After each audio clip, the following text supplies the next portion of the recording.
Hello నమస్తే. ప్రస్తుతం వచ్చేసి మనం జడ్చర్ల నియోజక కమ్యూనిటీ కోడుగల్ గ్రామంలో ఉన్నాం. ఇక్కడ చూసుకుంటే స్థానిక సంస్థల ఎలక్షన్ అయితే దగ్గరలో ఉన్నాయి. కాంగ్రెస్ నాయకులను ఎట్లా గెలిపించుకుంటారు, ఎంత పర్సెంటేజ్ గెలిపించుకుంటారు ఈ నియోజకవర్గంలో. ఇంకొకటి కొన్ని విషయాలు అయితే అనేక సంక్షేమ కార్యక్రమాలు అయితే అమలవుతున్నాయి. అందులో ఆ టాపిక్గా అనేక హామీలు ఇచ్చినటువంటి అనేక హామీలు నెరవేరుస్తున్నాడు. ఇక సో 6 గ్యారెంటీలు చూసుకుంటే ఇందిరమ్మ ఇల్లు కానీ, రేషన్ కార్డుల పంపిణీ కానీ అనేక జోరుగా కొనసాగుతుంది. అలాగే ఇక్కడ ఉన్నటువంటి లోకల్గా ఏ కార్యకర్త కాపదొచ్చినా ఏ విషయమైనా తొందర స్పందించి అక్కడ వాలిపోతున్నాడు ఇక్కడ ఉన్నటువంటి లోకల్ ఎమ్మెల్యే. ఇంకొకటి ఎవరు చేయనటువంటి అనేక సంక్షేమ కార్యక్రమాలు కూడా ఏ ఎమ్మెల్యే చేయనటువంటి అనేక సంక్షేమ కార్యక్రమాలు కూడా చేస్తున్నాడు. ఇంకొకటి ఎక్కడ చూసుకున్నా కూడా ఏ సర్వే చూసుకున్నా కూడా అనిరుద్ధ్ రెడ్డి ఎమ్మెల్యే మంచి పనులు చేస్తున్నాడు, జనాల లోపల మంచి పేరు ఉంది అనే అనేక సర్వేలు కూడా వెలువడుతున్నాయి. ఆ విషయాల గురించి ఇక్కడ లోకల్గా ఉన్నటువంటి జి సాయిరెడ్డి గారు ఉన్నారు, మన్నన్ గారు కూడా ఉన్నారు. వారిని అడిగి తెలుసుకుందాం ఇక్కడ ఉన్నటువంటి పరిస్థితులు, తాజా పరిస్థితులు ఎట్లా ఉన్నాయి అనేది. నమస్తేనా. నమస్తే అన్నా, ఇప్పుడు మీ ఎమ్మెల్యే అయితే కొన్ని విషయాల పట్ల హాట్ టాపిక్గా మారుతున్నాడు, జనాల లోపల దూసుకెళ్తున్నాడు, జనాలు ఏ సమస్యలు ఉన్నా కూడా త్వరగా తీరుస్తున్నాడన్న. అందరు ఎమ్మెల్యేల కన్నా మంచి పేరు సంపాదించినటువంటి మీ ఎమ్మెల్యే గురించి చూసుకుంటే ఇప్పుడు ఎట్లా అనిపిస్తుంది అన్న? చాలా మంచిగా అనిపిస్తుంది మా ఎమ్మెల్యే గారు. ప్రతి విషయంలో కానీ ఇప్పుడు ఏ కాన్స్టెన్సీకి కానీ ఇన్ని రోడ్లు కానీ అభివృద్ధి పనులు ఏ ఎమ్మెల్యే ఇంతకుముందుకు చేయలేదు. ప్రతి అభివృద్ధి పనులు చేస్తున్నాడు. రోడ్లు కానీ ఏది కానీ స్కూళ్ళు కానీ. రీసెంట్గా నిన్న మొన్న దాదాపు ఒక 1 మంత్ అవుతూ వస్తుందేమో 888 వచ్చింది. అది కూడా 888 ఇక్కడ ఉమ్మడి పాలమూరు జిల్లాలో మన చిట్టబోయిన బెల్ దగ్గర అది తీసుకొచ్చాడు. చాలా మా ఎమ్మెల్యే గారు ఏంటంటే దాదాపు 119 కాన్స్టెన్సీలో డెవలప్మెంట్ అంటే జడ్చర్ల కాన్స్టెన్సీ మా ఎమ్మెల్యే గారే ఉంటారు. అన్న, ఇంకొకటి మీ ఎమ్మెల్యే విద్య పైన ఎందుకు అంత ఎక్కువ దృష్టి పెట్టి 888 తీసుకురావడానికి ప్రధాన కారణం ఏముంటుందని? ఎందుకంటే మీ ఎమ్మెల్యే పాత్ర చురుకైన పాత్ర ఉంది. 888 తీసుకురావడానికి ఒక ఫ్యాక్టరీ ఇస్తామని కూడా చెప్పారంటే ఆ ఫ్యాక్టరీ వద్దని 888 తీసుకొచ్చినా అది మీరు ఎట్లా చూస్తారన్న? కాంగ్రెస్ పార్టీ సీనియర్ నాయకులుగా ఇక్కడ లోకల్గా ఎట్లా చూస్తారు? ఇప్పుడు 888 అంటే విద్య ఉంటేనే, చదువు ఉంటేనే ఈరోజు పౌరులే రేపు దేశ పౌరులు ఉంటారు. ఈరోజు విద్యార్థులే రేపు దేశ పౌరులు. ఎందుకంటే చదువుకుంటే ఏ రంగంలోనైనా ఒక కంపెనీ వచ్చిందనుకో ఏది ఉండదు, చదువే కదా మెయిన్ ఇప్పుడు ఇంపార్టెంట్. ఏదే కానీ చదువుకుంటేనే ప్రపంచ దేశాల్లో ఎక్కడైనా బతకొచ్చు, ఏ మూలకైనా మారుమూల ప్రాంతాలకైనా బతకొచ్చు. అదొకటి విద్య అనేది మెయిన్గా ఎవ్వరికి కానీ అది దాని గురించి అని మా ఎమ్మెల్యే గారు చాలా విద్య మీద చాలా ఇంట్రెస్ట్గా ఎక్కువ పెట్టాడు అనమాట. అలాగా అన్న, ఇప్పుడు చూసుకుంటే అనేక సంక్షేమ కార్యక్రమంలో భాగంగా మీరు ఇచ్చినటువంటి హామీల్లో భాగంగా ఇప్పుడు రేషన్ కార్డుల పంపిణీ కానీ, ఇందిరమ్మ ఇండ్లు కానీ జోరుగా కొనసాగుతుంది. ఆ పథకాలు అనేది ఊళ్ళల్లో ఒక పండుగ వాతావరణం నెలకొంది. ఎట్లా ఉంది ఆ విషయం? ఇప్పుడు ఎందుకంటే ఇందిరమ్మ ఇండ్లు రేషన్ కార్డు అంటే ఒక కేసీఆర్ ఉన్నప్పుడు 10 సంవత్సరాల్లో ప్రభుత్వంలో ఏనాడు ఒక రేషన్ కార్డు ఇచ్చింది లేదు. అప్పుడు దాదాపు 2014 ముందుకు ఇచ్చిన రేషన్ కార్డ్స్ తప్పితే ఇంతవరకు రేషన్ కార్డ్స్ మన ప్రభుత్వం వచ్చినాక ప్రతి లబ్ధిదారునికి రేషన్ కార్డు ఇవ్వడం జరుగుతుంది. ఇందిరమ్మ ఇల్లు అంటే డబుల్ బెడ్రూమ్లు ఇస్తామన్నాడు, అల్లుడు వస్తే కోడలు వస్తే ఎక్కడ పండుకుంటారని అన్నాడు. ఈరోజు ఏమైందంటే మన 5 లక్షలు ఇస్తున్నాము ప్రతి లబ్ధిదారునికి కట్టుకోవడానికి. అది కూడా ఏ పైరవీతో అవసరం లేదు. బేస్మెంట్ ఆన్లైన్లో మొత్తం బేస్మెంట్కి అయితే 1 లక్ష, స్లాబ్ పడితే 2 లక్షలు, మిగతా కంప్లీట్ అయితే 2 లక్షలు. అలాంటి అంతకుముందు డబుల్ బెడ్రూమ్ తీసుకుంటే 50,000 ఇస్తారా, మీకు డబుల్ బెడ్రూమ్ రాస్తామన్నారు గత ప్రభుత్వంలో, బీఆర్ఎస్ ప్రభుత్వంలో. ఇప్పుడు ఇలాంటి పైరవీలకు తావు లేదు. ఎందుకంటే సెక్రటరీ ఆఫీసర్ హయాంలో జరుగుతుంది, సమక్షంలో జరుగుతుంది. ఇందిరమ్మ కమిటీలో ఏ లబ్ధిదారునికి అకౌంట్లకు డైరెక్ట్ అమౌంట్ పడుతుంది. ఎవరికి కమిషన్ ఇచ్చే అవసరం లేదు, ఎవరికి రూపాయి ఇచ్చే అవసరం లేదు. అన్న, ఇంకొకటి అన్న, ఇప్పుడు మీ ఊళ్ళలో చూసుకుంటే ఇప్పుడు ఏమైనా ఆపద వచ్చినా ఎట్లా ఒక ప్రతి కార్యకర్త కానీ పేద పద్ధతి కానీ మీ ఫోన్ చేస్తే ఎట్లా రిసీవ్ చేసుకుంటారు, ఎట్లా స్పందిస్తారన్న మీ ఎమ్మెల్యే గారు? మా ఎమ్మెల్యే గారు నేను ఎప్పుడు ఫోన్ చేసినా ఏం చేసినా ఎవరికైనా ఆపద ఏంటంటే కనీసం ఆయన లేకున్నా స్పందిస్తాడు. ఏదో మార్గంలో అయితే హెల్పింగ్ అయితే చేస్తాడు. ఓకేనా. ఇంకొకటి ఇప్పుడు చూసుకుంటే లోకల్ బాడీ ఎలక్షన్లు అయితే రాబోతున్నాయన. ఓకే. లోకల్ బాడీ ఎలక్షన్లో ఉన్నటువంటి మీ స్థానిక సంస్థలు ఎంత మెజార్టీతో గెలిపించుకునే అవకాశం కనబడుతుంది? ఇప్పుడు లోకల్ బాడీలో ఎంత వస్తాం, అంతకుముందు ప్రభుత్వం వాళ్ళు 10 సంవత్సరాలు ఉన్నప్పుడు కూడా అందరు వాళ్ళే ఉన్న బీఆర్ఎస్ నాయకులు ఉన్న ఎమ్మెల్యే గారికి లీడ్ ఇచ్చాము. ఇప్పుడు అదే మంచి లీడ్తోని మా సర్పంచ్ క్యాండిడేట్ని గెలిపించుకుంటాం మేము. అన్న, ఇంకొకటి మీ ఎమ్మెల్యే అయితే ఇక్కడ ఉన్నటువంటి లోకల్గా ఉన్నటువంటి స్కూల్ పిల్లలకు కానీ కొన్ని అనేక సంక్షేమ కార్యక్రమాలు అయితే చేస్తున్నాడన్న, అది ఎట్లా చూస్తారు మీరు? చాలా మంచి ప్రోగ్రామ్. షూ పంపిణీ కానీ, బ్యాగ్స్ కానీ అలాంటి చాలా మంచి ప్రోగ్రామ్ అది. ఇంకొకటి కొన్ని స్కూళ్ళల్లో అయితే యూనిఫామ్స్ కూడా పంపిణీ చేస్తున్నారు. ఇంకోటి కొన్ని విలేజ్లలో అనేక సంక్షేమ కార్యక్రమాలు అంటే రోడ్లు కానీ డ్రైనేజ్ సిస్టమ్ అది ఎట్లా కొనసాగుతుందన్న? ఇప్పుడు అది నిరంతర ప్రక్రియ జరుగుతూనే ఉంది. రోడ్లు ఇప్పుడు ఎన్ఆర్జీఎస్ ఫండ్స్ వస్తున్నాయి, ఈ ఫండ్, ఎమ్మెల్యే గారి ఫండ్స్, ఎస్సీ సప్లైన్ ఫండ్స్, నిరంతరం ఏదో ఒక వర్క్ జరుగుతానే, రోడ్లు అండర్ గ్రౌండ్ అనేది ఊర్ల పంటి ఏదో ఒకటి వర్క్ ఎప్పుడు జరుగుతూనే ఉంది.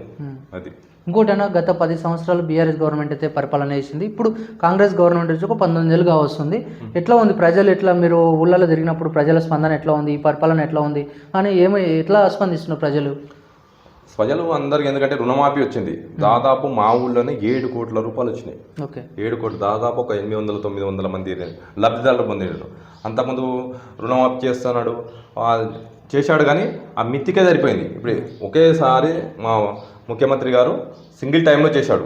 అది చాలా మందికి నచ్చింది. ఎందుకంటే అంతకుముందు మిత్తులు కట్టుడే సరిపోయింది. ఇప్పుడు 2 లక్షల అన్న మాట నిలబెట్టుకున్నాడు రుణమాఫీ. ఇంకా అక్కడ ఇక్కడ కూస్తూ ఉన్నట్లున్నారు. అది కొంచెం ఇబ్బందుల వల్ల ఉంటుంది. అది కూడా చేస్తారని ముఖ్యమంత్రి గారు చెప్పారు. ఇంకొకటి డాక్రా మహిళా సంఘాలకు మహిళా శక్తి అనే పేరుతో అనేక రుణ సదుపాయాలు కల్పిస్తున్నారని, అది మీ ఎట్లా చూస్తారు ఆ విషయాన్ని? ఇప్పుడు చాలా సంతోషం. మహిళా శక్తి నిన్ననే మాట్లాడారు మా ఎమ్మెల్యే గారు. ఇప్పుడు కలెక్టరు మహిళనే ఉంది, డిఎస్పీ మహిళనే ఉంది, మార్కెట్ చైర్మన్ మహిళనే ఉంది. మహిళా శక్తి పెంచాలని ఎమ్మెల్యే గారు, ముఖ్యమంత్రి గారు చాలా కృషి చేస్తున్నారు. మహిళల పట్ల మా ఎమ్మెల్యే గారికి చాలా గౌరవం ఉంది. చాలా అభివృద్ధిని చేయాలని ఉంది వాళ్ళది. అది ఇంకొకటి మీ 6 గ్యారెంటీలో భాగంగా మహిళలకు ఇందిరమ్మ ఇల్లు ఇస్తున్నారు, ఇచ్చేసినారు. ఇంకోటి 2500 ఒకటి పెండింగ్ ఉందంటే అది ఎప్పటిలోగా అమలు చేస్తారన్న ఏమంటున్నారు మీ ఎమ్మెల్యే గారు దాని విషయం పట్ల? అంటే ఇప్పుడు అది జరుగుతున్నట్లుంది, ప్రక్రియ జరుగుతున్నట్లుంది. అది అతి త్వరలో పూర్తి చేసేటట్లు ఉన్నారు. అది ఇంకొకటి అన్న, మీరు మీ విలేజ్లో మీ కాంగ్రెస్ గవర్నమెంట్ వచ్చిన తర్వాత ఏ అభివృద్ధి కార్యక్రమాలు చేశారు మీ ఊళ్ళో? దాదాపు సీసీ రోడ్లు వేసాము. ఇప్పుడు ఇంకొకటి ఏంటంటే డబల్ రోడ్ అవుతుంది, బాలనగర్ టు గంగాపూర్. అది కూడా దాదాపు వర్క్ జరుగుతుంది. దాదాపు ఒక 6 monthsలో కంప్లీట్ అవుతుంది. చాలా సంతోషకరంగా, ఎందుకంటే రోడ్డు చిన్న రోడ్డు ఉండి చాలా ఇబ్బందికరంగా ఉంటుండే. ఇప్పుడు ఈ రోడ్డు పెరిగినందుకు రియల్ ఎస్టేట్ పెరుగుతుంది, అంత డెవలప్మెంట్, మాకు వచ్చే కన్వీనియంట్ కూడా చాలా బాగుంటుంది అనమాట. ఊళ్ళో కూడా దాదాపు సీసీ రోడ్లు వేసాము. ఇంకా కొంచెం ఉన్నాయి, అది చేస్తున్నాము. నిరంతర ప్రక్రియగా జరుగుతుంది అనమాట. అలా ఇక్కడ Kodangal Indiramma committee member MD Mannar గారు ఉన్నారు. ఇందిరమ్మ ఇండ్లు అయితే శాంక్షన్ అయిన ఈ ఊరికి ఎట్లా అమలు చేస్తున్నారు, ఎట్లా పథకాలని లబ్ధిదారులకు అందిస్తున్నారు, లేక ఎట్లా ఉంది అనేది ఆయన అడిగి తెలుసుకున్నాం. నమస్తేనా, ఎట్లా ఉందన్న? గత 10 సంవత్సరాలు బీఆర్ఎస్ గవర్నమెంట్ అయితే పరిపాలన చేసిందన్న. మీ ఊరికి ఏమన్నా డబుల్ బెడ్రూమ్ ఇళ్ళు వచ్చినాయా? గత 10 సంవత్సరాల్లో చూసుకుంటే 10 సంవత్సరాల్లో మనకు అది డబుల్ బెడ్రూమ్లు అని కట్టారు, కానీ ఇంతవరకు ఎవరికి ఇచ్చిన పాపన లేదు.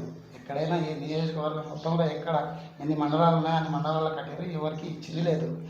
మన ప్రభుత్వం వచ్చినాక 18 నెలల్లో ఇందిరమ్మ ఇండ్లని స్టార్ట్ చేసినాం. 6 నెలల్లోనే మన ఇందిరమ్మ ఇండ్ల ప్రక్రియ స్టార్ట్ అయింది. దాని తర్వాత ప్రతి ఒక్క ఊర్లో కొన్ని ఊర్లో కట్టారు కూడా, లబ్ధి పొందుతున్నారు కూడా. వాళ్ళు ఫస్ట్ బేస్మెంట్ బునియాది చేసి దానికి ఒక 1,00,000 రూపాయలు ఇస్తున్నారు.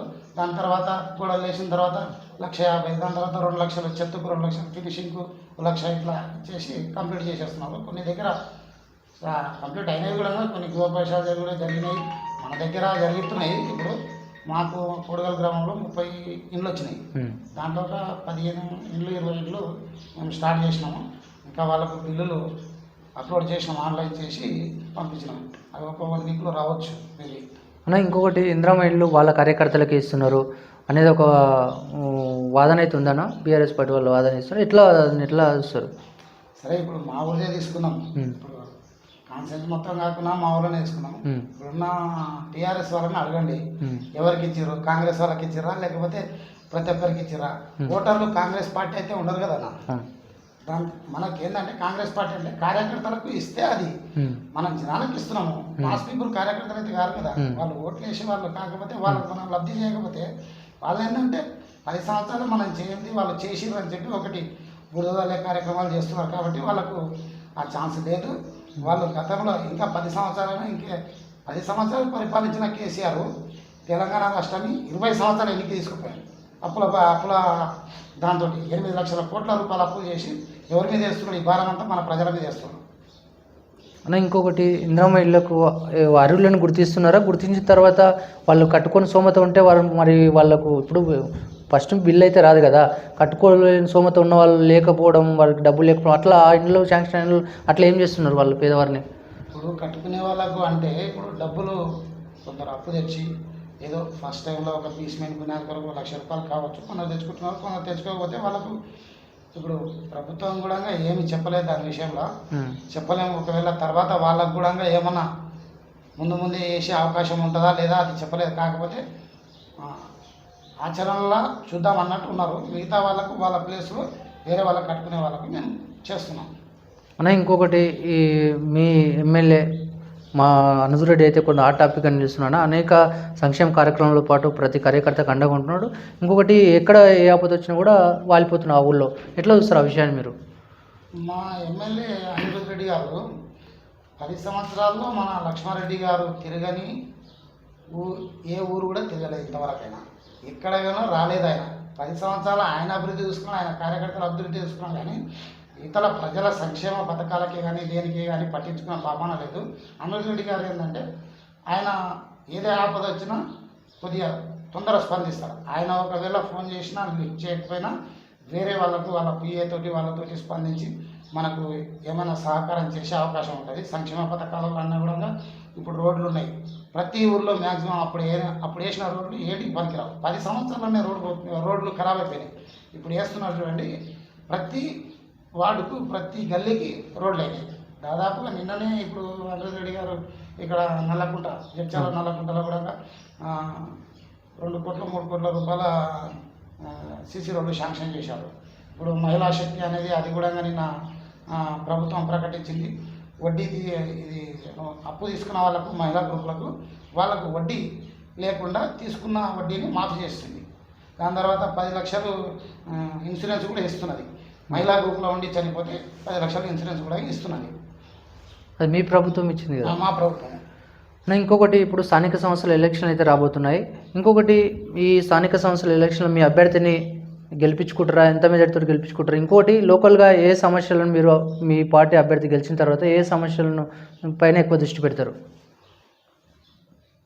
గ్రామ అభివృద్ధి, సంక్షేమము. ఫస్ట్ మనం కాంగ్రెస్ పార్టీ అధికారంలోకి వచ్చిందంటే ఇప్పుడు ప్రజాపాలన ఎట్లా చేస్తుందో మేము కూడా అదే విధంగా మా ఊళ్ళో ప్రజలకు ఏ అవసరాలు ఉన్నాయో ప్రజల దగ్గరికి పోయి మీ వార్డులో ఏం కావాలి, ఈ వార్డులో ఏం కావాలి, ఈ గల్లీలో ఏం కావాలి అని తెలుసుకొని నిత్యం ఊర్లో తిరుగుతుంటూ వాళ్ళ సమస్యలు తెలుసుకొని పెన్షన్లే కానీ, ఇండ్లే కానీ, ఇంకేమైనా రోడ్లే కానీ, ఇంకేమైనా వాళ్ళకు అవసరం వచ్చే పనులు, ఇప్పుడు ఏమైనా కొన్ని పనులు ఉంటాయి వాళ్ళకు, పొలాల్లో పనులు ఉంటాయి, అవి ఉంటాయి.